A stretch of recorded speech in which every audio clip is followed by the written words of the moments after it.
నమస్కారం. మహాభారత కథలు. ధర్మరాజు భీష్ముణ్ణి అడుగుతున్నారు, తాత, ధనవంతులున్నారు, దరిద్రులున్నారు, వారికి సుఖదుఖాలు ఎలా కలుగుతూ ఉంటాయి?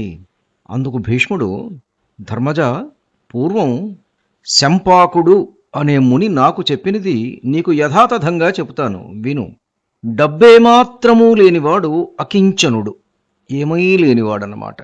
వాడు సుఖంగా నిద్రపోతాడు, సుఖంగా మేలుకుంటాడు. ధనవంతుడికి ఎన్ని భావాలుంటాయో తెలుసా? మనసులో నేనే అందగాడిని అనుకుంటాడు, నా వంశమే ఉన్నతమైనది అని తొడజొరుస్తూ ఉంటాడు, నేనే ధనవంతుడనే గర్వంతో మిడిసిపడుతూ ఉంటాడు, ఎండిపోయిన ముఖంతో కనుబొమ్మలు విరుస్తూ ఉంటాడు, తాను దివ్యాంశ సంభూతుడిని అని అనుకుంటాడు. వాడికి బుద్ధి నశించిపోతూ ఉంటుంది, ఎప్పుడూ కనుబొమ్మలు విరుస్తూ ఉంటాడు. వాడు నిర్భయంగా నిద్రపోలేడు, సుఖంగా జీవించలేడు, ఉత్తమ గతిని పొందలేడు.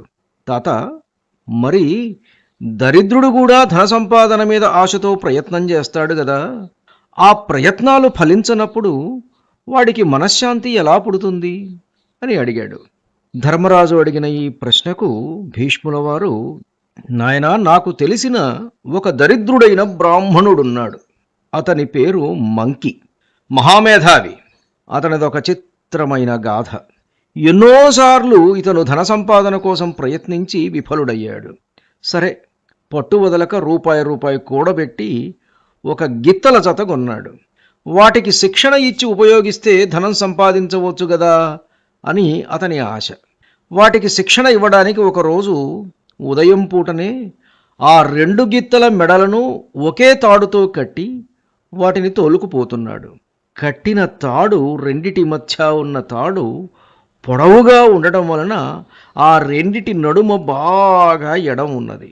అవి రెండూ నడుస్తూ నడుస్తూ కూర్చొని ఉన్న ఒక ఒంటెకు అటూ ఇటూ నడిచాయి.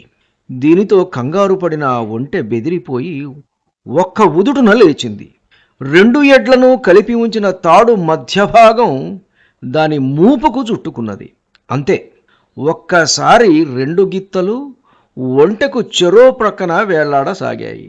తాడు ఆ రెండింటి మెడలకు ఉరిలా బిగుసుకొని అవి 2 చచ్చిపోయాయి. అవి చనిపోవడంతో ఒక్కసారిగా మంకిలో వైరాగ్యం ఆవరించింది. ఛీ, నా ప్రయత్నాలన్నీ బూడిదలో పోసిన పన్నీరులాగా అయిపోయాయి. అసలు కోరిక, కామం, ఈ రెండింటికి మూలం సంకల్పం. మనం సంకల్పిస్తేనే కామం వృద్ధి పొందుతుంది కాబట్టి ఇక సంకల్పమే చేయను అని ఆత్మజ్ఞానవంతుడై బ్రహ్మైక్యం పొందాడు. ఇక్కడ ఒక చిన్న విషయం ముచ్చటించుకుందాం మనం. ఈ రోజున మనం వ్యక్తిత్వ వికాస తరగతులు అని చెప్పి మన పిల్లలని ఆ వికాస తరగతులకు, పర్సనాలిటీ డెవలప్మెంట్ తరగతులకు పంపిస్తున్నాం. Don't kill the dream, execute it అని చెప్తున్నాం మనం. మరి ఈ డ్రీమ్ దేని గురించి? డబ్బు సంపాదన గురించి. ఎన్ని ఎక్కువ సంకల్పాలు, ఎంత పెద్దవి చేసుకుంటే అంత గొప్పవాడివి అవుతావు అని చెప్తారు. థింక్ బిగ్, థింక్ బిగ్ అని కూడా చెప్తున్నారు. ఎంత బిగ్? గొప్పవాడు అంటే బాగా డబ్బు పోగేసుకున్నవాడనే? అంతే, నేటి అర్థంలో అంతే. బాగా డబ్బు పోగేసుకున్నవాడే గొప్పవాడు. మనకు చెప్పే కథలు, కేస్ స్టడీస్ అన్నీ కూడా ఏ బిల్ గేట్స్ గారి గురించో, వారెన్ బఫెట్ గురించో, ధీరుభాయ్ అంబానీ గారి గురించో, ఇలా డబ్బు బాగా పోగేసుకున్నటువంటి వారి గురించే. కానీ ఆ వ్యక్తిత్వ వికాస తరగతులలో మనం ఎప్పుడైనా మన పిల్లలకు నోబెల్ లారెట్స్, నోబెల్ బహుమతి వచ్చినటువంటి గొప్ప గొప్ప శాస్త్రవేత్తల గురించి చెప్తున్నామా? వారు ల్యాబ్లో పడ్డ కష్టాల గురించి చెబుతున్నామా? ఇలాంటి విషయాలను చర్చిస్తున్నామా? డబ్బు పోగేసుకోవడమే సక్సెస్ అనేటువంటి దాని గురించి మనం చర్చిస్తున్నాం. ఆలోచించండి. ధన్యుణ్ణి.